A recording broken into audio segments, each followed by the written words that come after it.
Bonjour à tous, je suis content de vous retrouver en ce début d'année 2025 pour cette première capsule qui va aborder les énergies entre le 19 et le 31 janvier 2025. Voilà. Donc avant d'entrer dans le vif du sujet, annonce publicitaire en quelque sorte, je vais donner une conférence à la librairie Pégase à Bordeaux le 1er février 2025, donc c'est à 14 heures. Donc de 14 heures à 15 heures, je donne une conférence qui touche la numérologie évolutive, l'être humain et la destinée. Donc j'aborderai le thème natal notamment, et puis d'expliquer comment fonctionne la vie humaine d'un point de vue à la fois spirituel, concret, pratique et psychologique. Donc, suite à cette conférence, je dédicacerai mes livres dans la librairie durant tout l'après-midi. Donc, si vous avez envie de me rencontrer, eh bien, c'est l'occasion. Donc, n'hésitez pas à vous déplacer, à réserver aussi votre place pour la conférence. Et je serai heureux de vous rencontrer.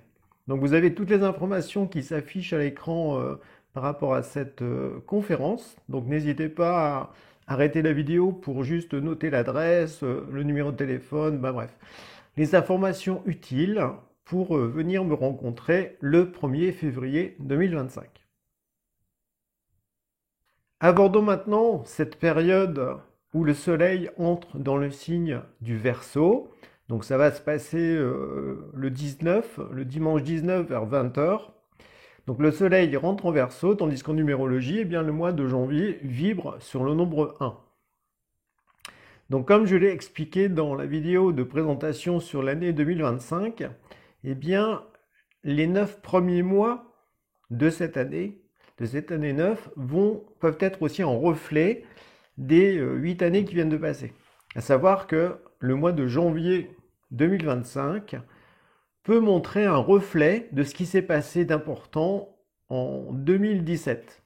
Alors là, il se trouve que par rapport aux actualités mondiales, il y a vraiment un reflet, pour le moins, je dirais presque parfait, dans le sens où en 2017, en janvier 2017, donc le 20, eh bien Donald Trump faisait son investiture à la Maison Blanche. Et là, qu'est-ce qui va se passer le 20 janvier 2021? C'est ça.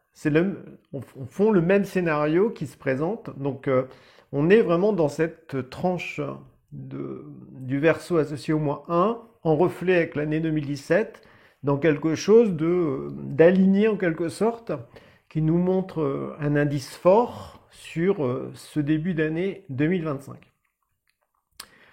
Donc libre à chacun d'interpréter ça comme il l'entend, mais en numérologie en tout cas, le Verseau, c'est le signe de l'ouverture au futur, de l'avenir, des nouvelles technologies, c'est le signe de la liberté d'action, de la liberté d'expression, de la liberté de mouvement. C'est le signe aussi de l'altruisme, de l'humanisme, le fait d'inclure dans sa conscience, eh bien qu'au fond, on peut être très différent, mais on peut aussi associer ses forces pour quelque chose de meilleur.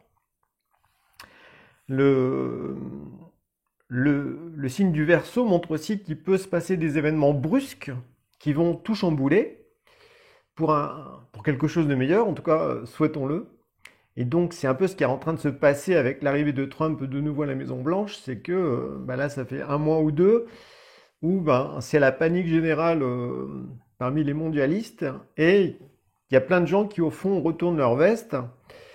À vous de savoir qui, bien sûr, je ne vais pas faire de la politique ici, mais c'est intéressant de constater que cette énergie du Verseau, qui s'associe bien au nombre 1 pour le mois de janvier, eh bien, apporte une sorte de renouveau, comme si les pièces de l'échiquier mondial étaient redisposées autrement, ce qui fait que ça bouleverse les plans des mondialistes, mais en même temps, ça permet en fait de mettre en place de nouvelles choses qui, espérons-le, seront pour le bienfait de l'humanité.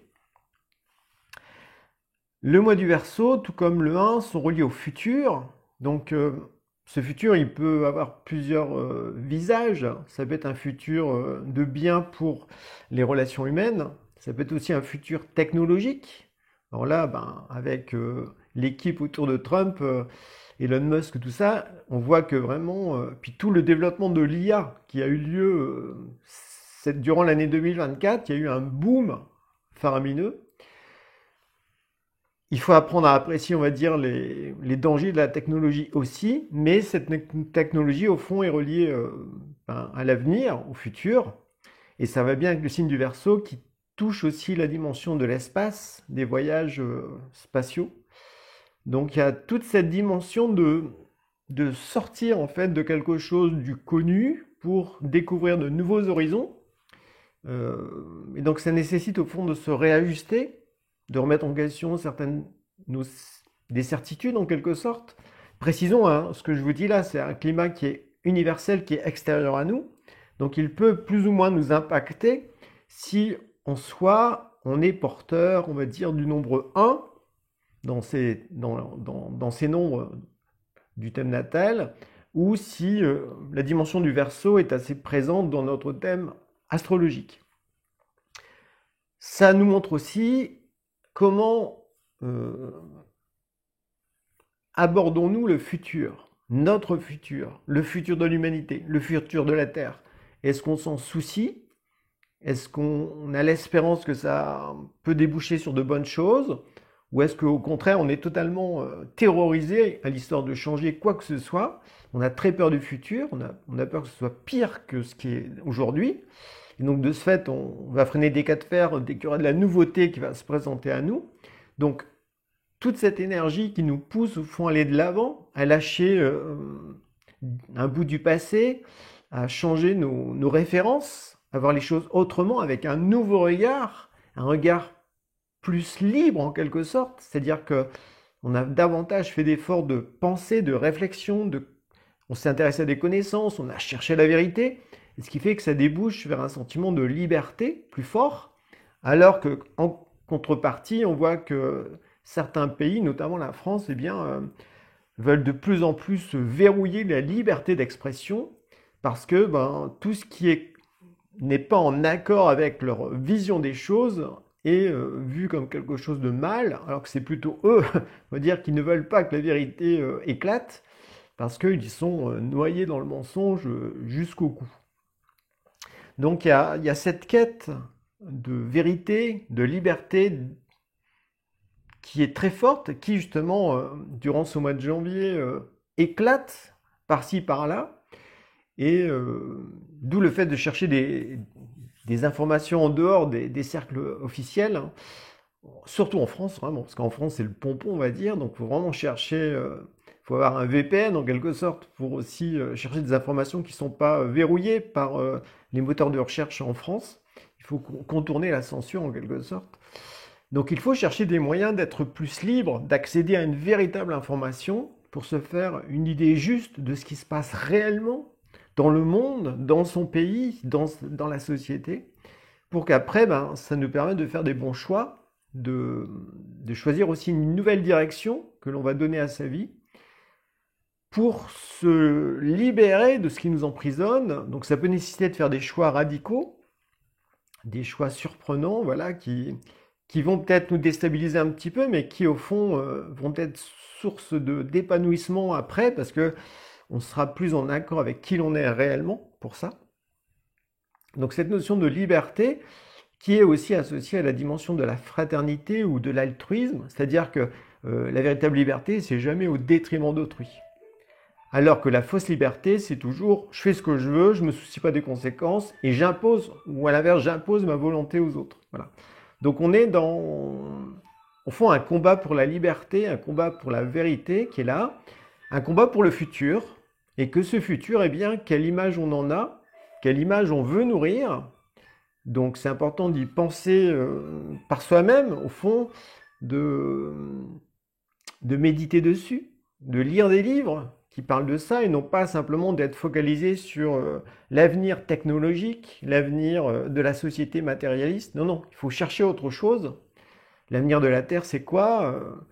L'avenir de l'humanité, c'est quoi? Bref, il y a tout ce questionnement qui est là, qui peut aussi en même temps nous booster et justement arrêter d'adhérer à tout ce qui est proposé et qui est la plupart du temps mensonger, manipulateur, euh, pour justement se dire, ok, je vais être autonome en quelque sorte. L'indépendance, c'est très très important pour, à la fois pour le signe du Verseau, puis le nombre un, c'est cette volonté d'être autonome au niveau de sa pensée, de sa réflexion, au niveau de son relationnel, de ses ressentis, au niveau de son action.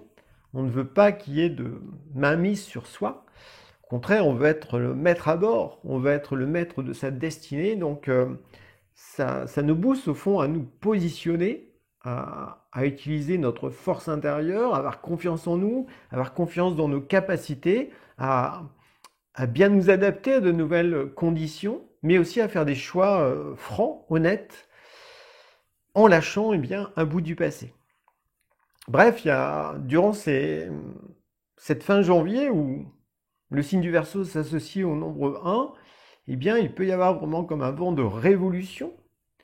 Euh, le fait de souhaiter une véritable révolution humaine, respectueuse de chacun, respectueuse du libre arbitre de chacun, voilà. Donc ça peut aussi entraîner une certaine révolte par rapport au gouvernement qui va justement imposer leur volonté aux autres et les museler. Donc il y a tout ça à l'ordre du jour, mais encore faut-il oser voir les choses en face, oser voir qu'on ne nous veut pas vraiment du bien, globalement, et qu'au contraire, il faut protéger ce bien, il faut le défendre, il faut défendre ses valeurs pour donner un futur eh ben, aux jeunes générations, en fait, en quelque sorte. Donc il y a tout ça qui est à l'ordre du jour. Qu'est-ce qu'on pourrait dire d'autre? Le grand danger qui pourrait nous guetter quand on associe le Verseau au mois 1, c'est la dimension de l'extrémisme ou du sectarisme. C'est-à-dire qu'on met tout en case, puis on bascule d'une extrême à l'autre, donc c'est assez violent. Donc il peut y avoir beaucoup d'agressivité aussi dans le monde. Les gouvernements qui perdent leur mainmise sur certaines populations peuvent se montrer encore plus virulents, encore plus tyranniques, pour vraiment enfermer les gens. Et donc, il peut y avoir des tensions assez fortes durant cette période, tensions que l'on va retrouver aussi normalement en février, parce que c'est un mois 2, donc 2, ça veut dire qu'il y a deux pôles, positifs, négatifs, donc il pourrait y avoir aussi beaucoup de contestation, tout ça, en sachant que le mois de février est un reflet de 2018. Or, en France, en 2018, eh bien, il y a eu toute la révolte des Gilets jaunes à la fin de l'année. Donc, on va voir ce qui va se passer, hein. Mais en tout cas, pour l'instant, il y a cette ouverture au futur, le fait de saisir sa force, de décider par soi-même quel futur on veut donner à sa vie, parce que le monde extérieur nous montre que voilà, c'est possible au fond. Mais ça ne doit pas dépendre de la technologie, ça ne doit pas dépendre du gouvernement, il ne faut pas attendre un miracle. Il faut au contraire s'appuyer sur sa propre force, sur son propre raisonnement, sur des échanges réels, humains avec d'autres personnes qui pensent elles aussi. Et puis après, eh bien, passer à l'action, prendre des décisions, faire des choix. Et de là, eh bien, ressentir que on prend sa vie en main et on dépasse au fond une certaine peur du futur. Voilà, parce que c'est l'inconnu, le futur. Le véritable futur, c'est toujours inconnu. Et il faut y penser, en fait. Il faut arriver à se le concevoir. La pensée est créatrice. Donc, si on arrive à bien apprécier le passé, ce qui s'est passé durant ce cycle, de 2017 jusqu'à aujourd'hui, on apprécie mieux le présent, l'enjeu, dans le monde, dans sa vie aussi, par rapport à sa destinée, eh bien, on peut mieux percevoir, au fond, dans quelle direction orienter ses efforts pour aller vers un futur bienveillant, un futur épanouissant, un futur libre en quelque sorte. Ouais, donc voilà ce que j'avais à vous partager pour cette période de 11 jours. À présent, je vous souhaite une bonne journée et au plaisir de vous croiser dans une prochaine vidéo. Bye bye!